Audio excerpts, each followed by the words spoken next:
Olá, tudo bem? Seja bem-vindo a mais um CTM, Curso Teológico Ministerial, daqui da Primeira Igreja Batista em Araras. Estamos estudando Eclesiologia e hoje nós vamos dar sequência a esse módulo. E vamos falar sobre os propósitos da igreja, ou seja, por que a igreja ou para que a igreja existe. Então vejamos sobre as funções da igreja à luz do Novo Testamento. O que nós vamos falar aqui é tudo baseado na Escritura, naquilo que Deus diz que a igreja é e naquilo que Deus diz na sua palavra que a igreja deve fazer. Então nós vamos tratar sobre a própria identidade da igreja, características que não podem faltar numa igreja, para que ela seja, de fato, igreja de verdade de Jesus Cristo. Então, vamos ver aí os propósitos da igreja, ou de Deus para a igreja, de acordo com o Novo Testamento. O alvo maior, o propósito maior da igreja é a glória de Deus, é a busca pela glória de Deus. A igreja é doxológica, diz aí, ou direcionada para a glória, o grego doxa, a glória de Deus. Em certo sentido, tudo que Deus criou é caracterizado para esse direcionamento doxológico. Quando a gente fala que a igreja é doxológica, é que a igreja, ela foi criada, ela existe, o propósito maior é a busca pela glória de Deus. Como bem tudo na criação. Deus criou tudo para a sua glória. E a igreja não é diferente. Romanos 11:36 diz assim: pois dele, por ele e para ele são todas as coisas, tudo que existe, inclusive a igreja do Senhor. A ele seja glória para sempre. Amém. Olha só Efésios 1:3-6, o que o apóstolo Paulo diz: bendito seja o Deus e Pai de nosso Senhor Jesus Cristo, que nos abençoou com todas as bênçãos espirituais nas regiões celestiais em Cristo. Porque Deus nos escolheu nele antes da criação do mundo, para sermos santos e irrepreensíveis em sua presença. Em amor nos predestinou para sermos adotados como filhos, por meio de Jesus Cristo, conforme o bom propósito da sua vontade. Notem agora o propósito doxológico da igreja, para o louvor da sua gloriosa graça, a qual nos deu gratuitamente no amado. Esse texto de Efésios descreve a salvação como um todo. É um louvor a Deus, a Jesus, como aquele que foi o autor da salvação, Deus como aquele que planejou, Jesus como aquele que executou esse plano.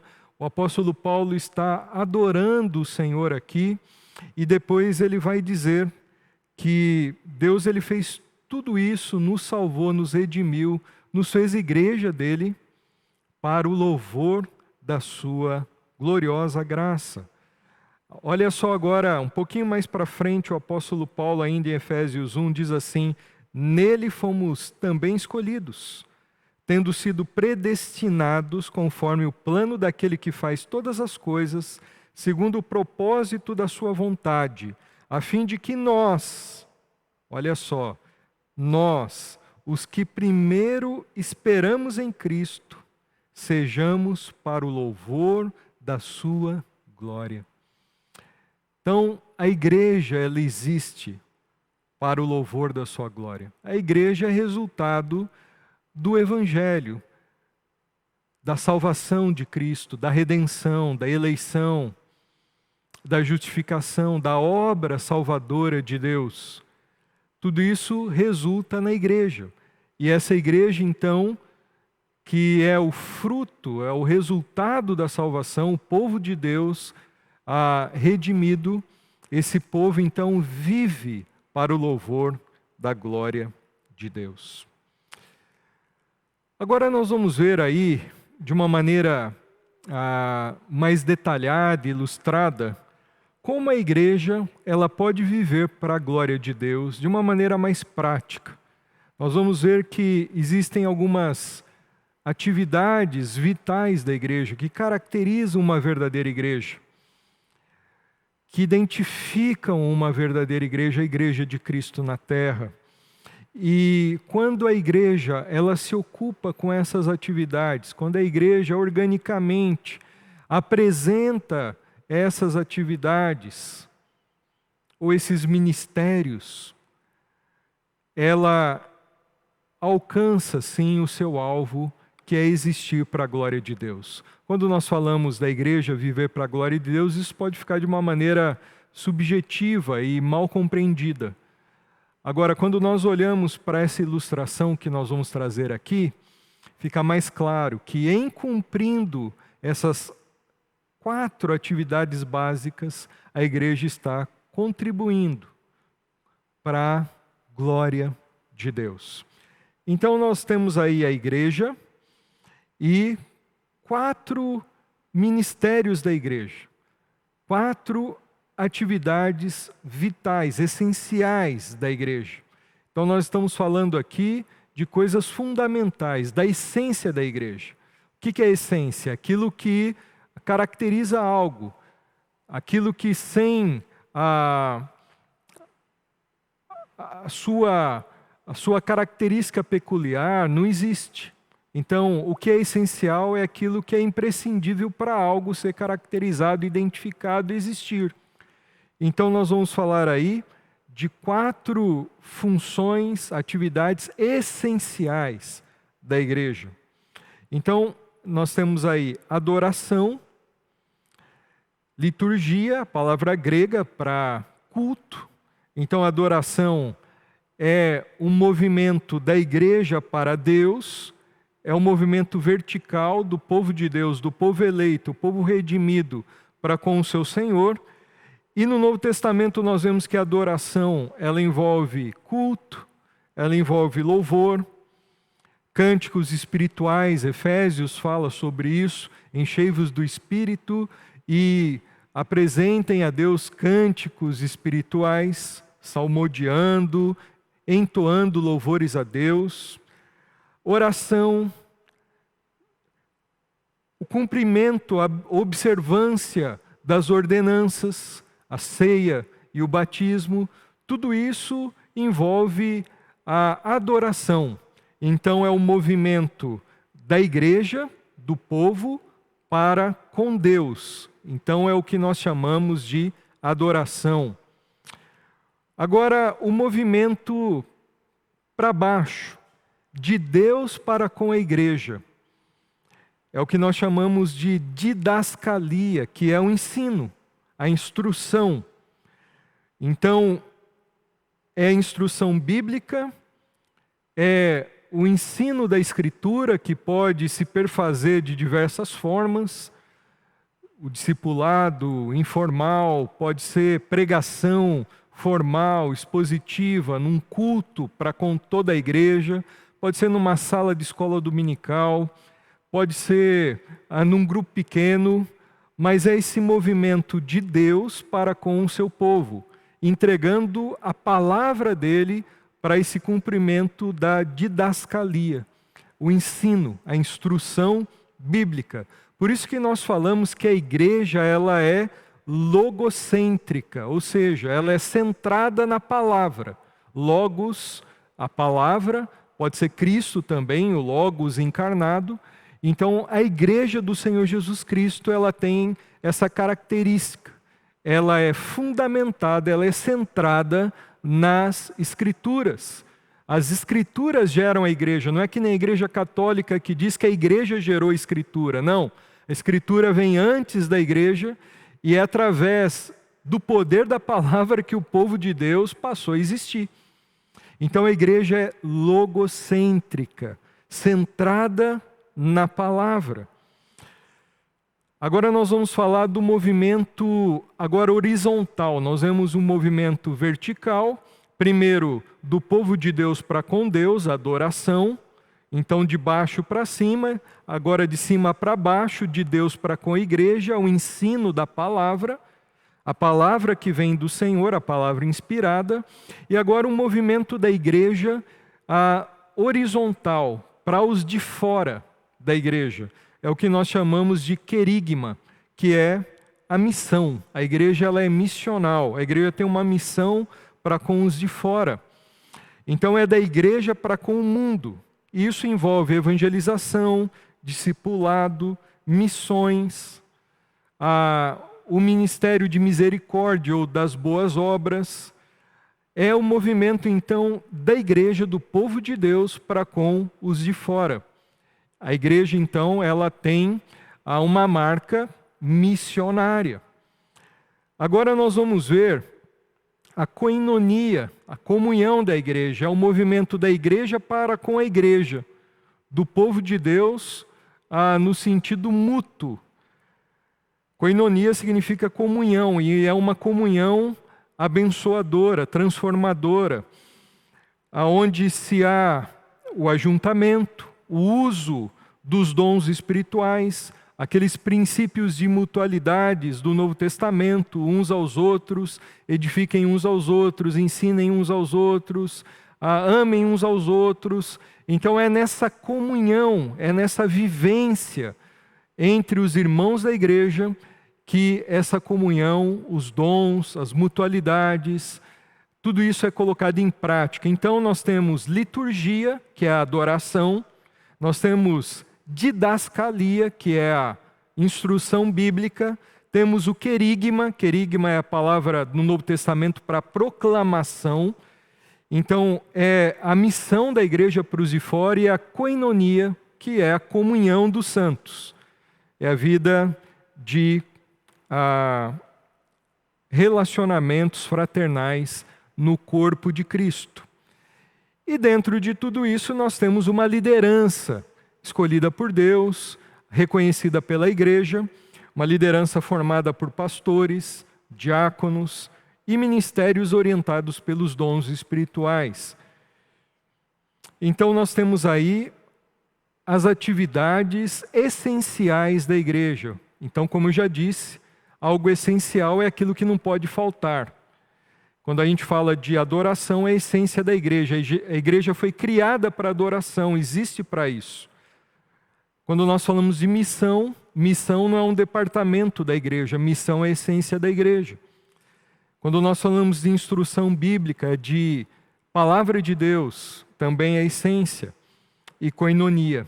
Então são características que identificam, são o DNA da igreja do Senhor Jesus Cristo que o Novo Testamento nos traz. Olha só como nós encontramos todos esses aspectos no relato de Atos capítulo 2.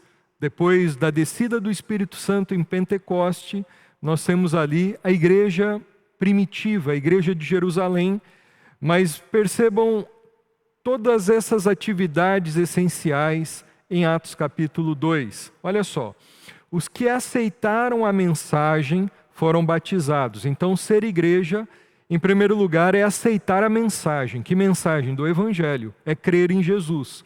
É ser batizado, é a ordenança do Senhor, é cumprir a ordenança. E naquele dia houve um acréscimo de cerca de 3.000 pessoas. Notem, aqueles que foram salvos, eles foram acrescidos, eles fizeram agora parte da igreja do Senhor Jesus Cristo. E olha só agora, eles se dedicavam ao ensino dos apóstolos, didascalia, instrução bíblica, e à comunhão, koinonia, ao partir do pão e às orações. Aqui é uma alusão provavelmente da ceia do Senhor, ordenança, adoração, orações. Os que criam mantinham-se unidos, tinham tudo em comum, koinonia. Vendendo suas propriedades e bens, distribuíam a cada um conforme a sua necessidade. Misericórdia, boas obras, num contexto de comunhão. Todos os dias continuavam a reunir-se no pátio do templo, partiam o pão em suas casas e juntos participavam das refeições com alegria e sinceridade de coração, koinonia, louvando a Deus, liturgia, a adoração, o movimento da igreja para com Deus. Eles adoravam, eles louvavam, provavelmente com cânticos espirituais, músicas, celebrando a Deus e tendo a simpatia de todo o povo. E olha agora, e o Senhor lhes acrescentava diariamente os que iam sendo salvos. Como Deus fazia isso? Por causa da pregação do Evangelho, missão. Eles tinham um movimento para com eles mesmos, um movimento interior, um movimento para cima de adoração, um movimento de instrução bíblica, de edificação, e também para os de fora. Enquanto eles evangelizavam, Deus tocava no coração das pessoas, regenerava pessoas, transformava pessoas, e essas pessoas que iam sendo salvas, elas ficavam como? Perdidas nesse mundo, desigrejadas? Não, elas eram acrescentadas diariamente aos que iam sendo salvos, à igreja do Senhor Jesus Cristo. Os dois objetivos principais da igreja no Novo Testamento são a edificação dos santos e a evangelização dos perdidos. O importante é que haja sempre um crescimento quantitativo e qualitativo. Há um investimento na edificação da igreja, qualitativo, os crentes sendo moldados à imagem de Cristo, sendo transformados, amadurecidos na fé, e também quantitativo, a igreja pregar o Evangelho e conforme o plano de Deus, a ação de Deus, do Espírito Santo, as pessoas vão se convertendo e sendo acrescentadas à igreja, como nós vemos no livro de Atos. Olha só o que o N. Gruden ele diz aí sobre edificação. Diz assim: segundo as Escrituras, a igreja tem a obrigação de nutrir aqueles que já são cristãos e edificá-los rumo à maturidade na fé. Paulo disse que o seu propósito, ou o seu próprio objetivo, não era simplesmente trazer as pessoas à fé salvífica inicial, mas sim de apresentar todo homem perfeito em Cristo. Notem aí o que Gruden diz. Segundo as Escrituras, aqueles que são crentes, são unidos à igreja, precisam ser nutridos na palavra do Senhor. Eles precisam amadurecer. O objetivo de Deus não é só a conversão de pessoas, mas é tornar essas pessoas maduras. Todo homem perfeito em Cristo, completo em Cristo. Esse é o alvo de Deus. Ele disse à igreja de Éfeso que Deus deu à igreja pessoas com dons. Por que Deus deu dons à igreja? Que são aquelas habilidades sobrenaturais para a edificação da igreja. Ele deu os dons com o fim de preparar os santos, ou seja, os salvos, para a obra do ministério, para que o corpo de Cristo, a igreja, seja edificado, até que todos alcancemos a unidade da fé e do conhecimento do Filho de Deus e cheguemos à maturidade, atingindo a medida da plenitude de Cristo. Pensar que o nosso objetivo para com as pessoas é apenas levá-las à fé salvadora inicial se opõe claramente ao Novo Testamento. Nosso objetivo como igreja tem que ser apresentar todo cristão perfeito em Cristo. Então, a edificação.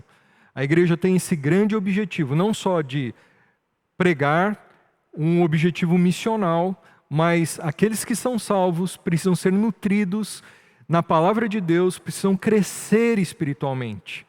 Por isso que nós, como igreja aqui, nós investimos no ensino da palavra, na pregação das Escrituras, porque nós queremos que as pessoas precisam ser edificadas. Queremos promover oportunidades para que as pessoas, no nosso ambiente, na nossa convivência, elas possam amadurecer, se parecerem mais com Cristo, colocar em prática os princípios da palavra de Deus e ser moldadas pela Escritura, pelo Espírito Santo, e cada crente se tornar mais parecido com Cristo. Esse é o alvo de Deus para cada crente e para a sua igreja. O apóstolo Paulo, nós vemos isso como uma grande prioridade no ministério dele. Além de ser um plantador de igrejas, Paulo ele traz declarações muito fortes quando ele escreve às igrejas, quando ele fala, por exemplo, que ele sentia como dores de parto para que Cristo fosse formado na igreja. Ou seja, ele tinha como um grande objetivo a edificação do corpo de Cristo, ser um instrumento para que as pessoas crescessem na fé e na maturidade cristã. E isso deve caracterizar uma igreja de verdade. A igreja ela tem que ter esse objetivo de edificação, crescimento em Cristo Jesus. E também a evangelização. Essa obra evangelística de proclamar o Evangelho é o ministério principal que a igreja possui em relação aos de fora, ao mundo. Nós temos, por exemplo, textos como o da Grande Comissão. A Grande Comissão que Jesus dá à sua igreja, que é uma chamada de Cristo para que a igreja cumpra a sua apostolicidade, o seu chamado para fora, para os de fora, para ir aos que estão perdidos. O chamado de Jesus para a igreja levar a mensagem que salva aos que precisam ainda ouvir do Evangelho. Então, a igreja é enviada por Jesus, nesse sentido de uma igreja apostólica. Ela é fundamentada no fundamento dos apóstolos, mas ela também é enviada por Jesus. Apóstolo, apostolicidade significa aquilo que é enviado. Então Jesus diz aí: portanto, vão e façam discípulos de todas as nações. Notem que Jesus ele tem como objetivo para a sua igreja, no sentido missional, que ela faça discípulos de todas as nações, batizando-os em nome do Pai, do Filho e do Espírito Santo, ensinando-os a obedecer a tudo o que eu ordenei a vocês, e eu estarei sempre com vocês até o fim dos tempos. A gente poderia aí tirar várias lições. A gente tem visto aqui nesse texto de Mateus 28, essas duas finalidades, esses dois grandes objetivos: a evangelização, vão por todo o mundo, e aí aqueles que creem devem ser batizados, e esses devem ser orientados, ensinados a obedecer. Então nós temos evangelização, vão por todo o mundo, os que creem são batizados, se identificam com Cristo, fazem parte da igreja e aprendem, são ensinados, são edificados. Então nós temos evangelização com edificação, os dois juntos. O trabalho da igreja não pode parar em falar de Jesus aos perdidos, mas aqueles que são salvos devem ser trabalhados, nutridos, amadurecidos. Olha aí, Atos 1:8. Depois que Jesus ressuscitou, ele aparece aos discípulos e pouco antes dele subir aos céus, ele diz isso para os seus discípulos: mas vocês receberão poder quando o Espírito Santo descer sobre vocês, e serão minhas testemunhas em Jerusalém, em toda a Judéia e Samaria e até os confins da terra. Então Jesus aí está falando antes do Pentecoste, do derramamento do Espírito Santo. Ele está ressaltando a promessa do derramamento do Espírito que aconteceria em Atos 2, como aconteceu. E o objetivo do Espírito ser derramado era que ele derramaria poder na igreja, a fim de que essa pudesse viver para a sua finalidade missional, que é pregar o Evangelho, ser testemunha do Evangelho a toda a criatura. Percebam aí a concomitância da missão. O que significa isso? Que essa missão ela tem que ser feita ao mesmo tempo. Ela é simultânea. Missões tem que ser algo simultâneo. Por isso, concomitância da missão. É tanto Jerusalém, é a ideia de missão local da igreja, onde ela está plantada, inserida. Aqui Araras é a nossa Jerusalém. Judéia, Samaria, então vai ampliando para algo mais estadual, nacional e até os confins da terra. Então, missões mundiais. Mas, ao mesmo tempo, tudo isso. Então, uma igreja ela tem que ter visão missionária nesse sentido de uma visão concomitante da missão. Ela olhar para um todo dentro daquilo que Deus quer realizar como obra no mundo, de levar o evangelho aos perdidos. Não só nos ocuparmos com a evangelização local, mas também até os confins da terra. Então uma igreja ela tem que investir nisso, é a essência da igreja ser missionária dessa forma. Por isso que aqui na nossa igreja, só uma ideia aqui para vocês que estão nos acompanhando, fechando aqui a aula de hoje, nós vimos que o Novo Testamento fornece para nós os propósitos da igreja, as atividades essenciais da igreja, aquilo que caracteriza e identifica uma igreja. Nós colocamos como missão aqui na nossa igreja um enunciado de missão que está coerente com aquilo que o Novo Testamento fala sobre os propósitos da igreja. Olha só, o que nós colocamos? A nossa missão na primeira igreja batista em Araras é glorificar a Deus. Lembra que o alvo maior do propósito da igreja é glorificar a Deus? Então já começa por aí. Glorificar a Deus. Como? Testemunhando do evangelho a todos. Lembra da questão missional? No poder do Espírito Santo. Olha agora. Equipando na palavra os que creem. Nós falamos de edificação. Nós falamos da instrução bíblica, da didascalia. Então, não só levar o evangelho, mas também aqueles que são salvos serem equipados na palavra, celebrando a Cristo, olha aí, liturgia, adoração, celebrando a Cristo, culto, adoração, e servindo ao próximo como uma comunidade de paz, fé, esperança e amor. O próximo pode ser de dentro da igreja, as mutualidades, o exercício dos dons espirituais, como os de fora. Então, o serviço de boas obras, o ministério de misericórdia para com os de fora. Então, tanto para os de dentro como para os de fora. Notem como a missão da igreja ela está coerentemente ligada, pelo menos aqui, esse enunciado da nossa igreja local, com aquilo que o Novo Testamento diz sobre quais são os propósitos, as atividades essenciais de uma igreja verdadeira de Jesus Cristo.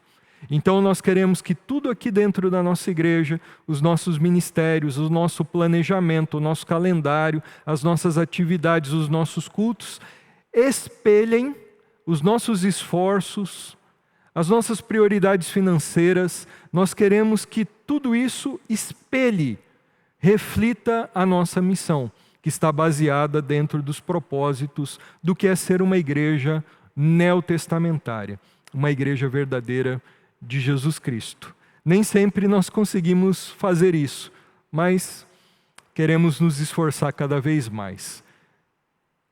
Que Deus abençoe você, que essa aula tenha te enriquecido um pouco mais, que você tenha aprendido um pouco mais da palavra de Deus, o que é ser igreja, e nós nos vemos na nossa próxima aula do CTM sobre eclesiologia.